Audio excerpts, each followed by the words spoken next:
گزر جایا کرتے ہیں۔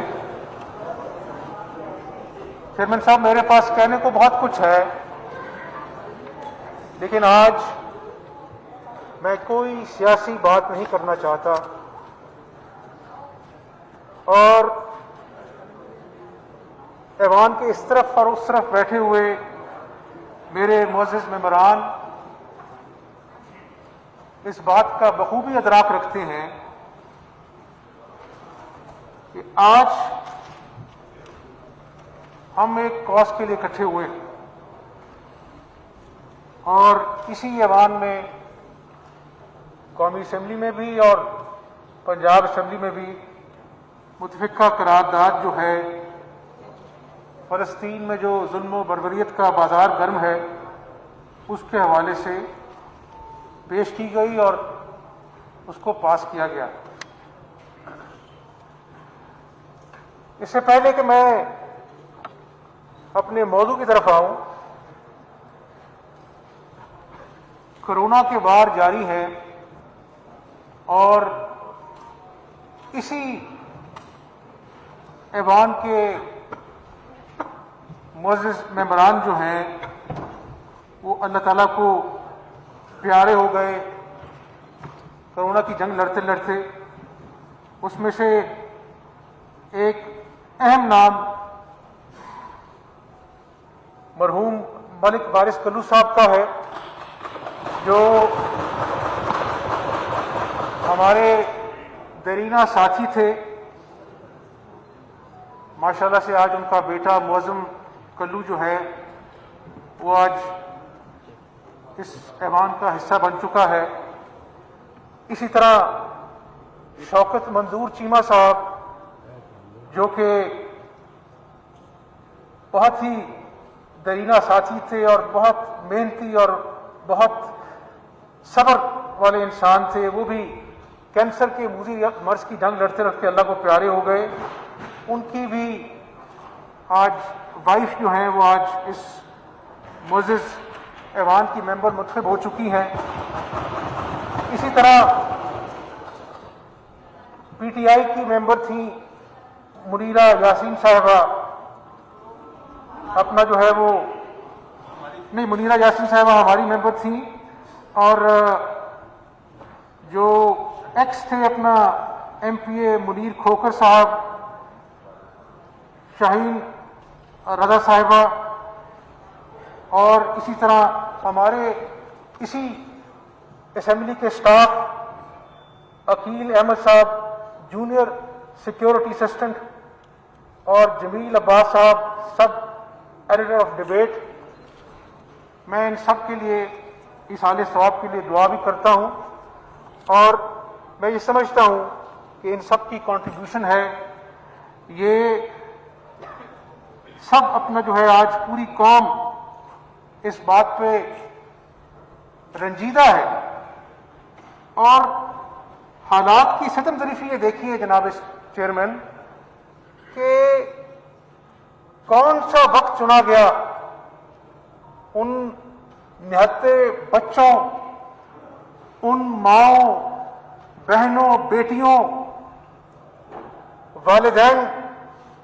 کو نشانہ بنانے کے لیے، یعنی پہلی رمضان کی پہلی تاریخ کو جو ہے مسجد اقصیٰ میں اذان کو بند کیا جاتا ہے، روکا جاتا ہے، اور 27ویں رمضان کو لیلۃ القدر کی دن جو ہے وہاں پر دھاوا بولا جاتا ہے، اور 200 لوگوں کو شہید کیا جاتا ہے۔ یہ وار امت مسلمہ کے دل پہ تو ہے جناب چیئرمین، لیکن یہ انسانیت پر بھی وار ہے، اور آج دنیا دیکھ رہی ہے کہ اتنی ڈھٹائی سے اور اتنی فرانیت سے، اتنے تکبر سے یہ اس نہتی فلسطینی قوم کی بیٹیوں پر ظلم ڈھا رہے ہیں، اور میں یہ ضرور کہنا چاہوں گا کہ بصیرت پاکستانی اور بصیرت مسلمان، اور افسوس سے کہنا چاہوں گا کہ اس طرح سے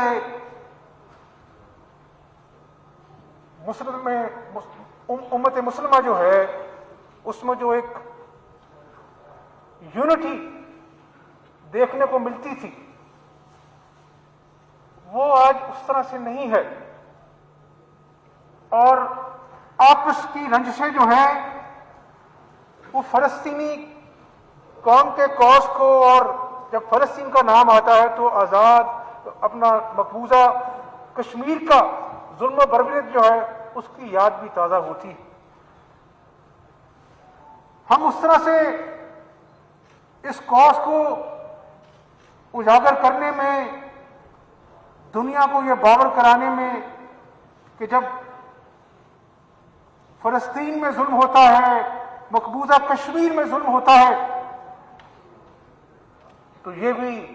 انسانیت کے اوپر ظلم کے زمرے میں آتا ہے، اور ایریل بامبنگ کی جا رہی ہے۔ عید کیا ہونی ہے جناب چیئرمین؟ میں سوچ رہا تھا کہ ہماری بچوں کے ہاتھوں پہ مہندی لگتی ہے، نئے کپڑے خریدے جاتے ہیں، اور فلسطین میں زخموں پہ مرہم پٹی کی جا رہی تھی، اور عید کے کپڑوں کے بجائے کفن خریدے جا رہے تھے۔ تو یہ چیزیں ہم سب کے لیے نما فکریاں، اور اس بات کی متقاضی ہے کہ نہ صرف اقوام عالم، مسلم دنیا، بلکہ پاکستان من حیث القوم،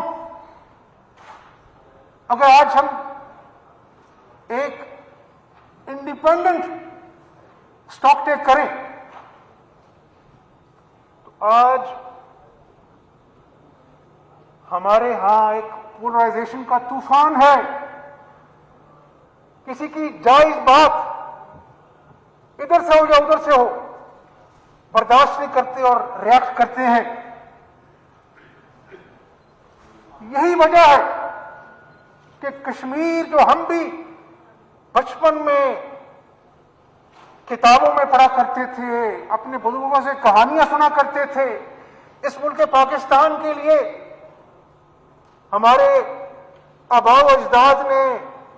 سینکڑوں میں نہیں، ہزاروں میں نہیں، لاکھوں میں اپنی جانیں قربان کی،